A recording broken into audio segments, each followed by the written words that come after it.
தமிழக அரசுக்கு வந்த வருவாயை சரியாக செலவிடாததால் நிதி பற்றாக்குறை ஏற்பட்டுள்ளதாக மத்திய இணையமைச்சர் பொன் ராதாகிருஷ்ணன் கூறினார். சென்னை விமான நிலையத்தில் செய்தியாளர்களை சந்தித்த அவர் மத்திய அரசு மாநிலங்களுக்கு போதுமான நிதியை ஒதுக்கி வருவதாகவும் கூறினார்.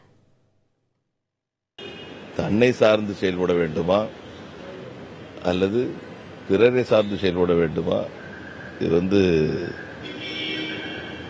முடிவு பண்ண வேண்டியது அந்த அரசாங்கத்தினுடைய கையில் இருக்குது. இதுக்கு முன்னாடிலாம் தமிழ்நாட்டில் அரசாங்கம் செயல்பட்டு இருக்குது. இந்த மாதிரி வந்ததே கிடையாது. அடுத்த வீட்டுக்காரன் மனம் தராதனால தான் எங்கள் வீட்டில் சமையல் வைக்கல அப்படின்னு சொன்னது என்ன அர்த்தம்? இங்கே வருவாய் இருக்குது, அந்த வருவாய் சரியான முறையில் செயல்படப்படவில்லை.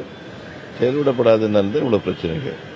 மத்திய அரசாங்கம் தேவையான நிதி கொடுக்கறது நிச்சயமாக கொடுத்துக்கிட்டு இருக்குது.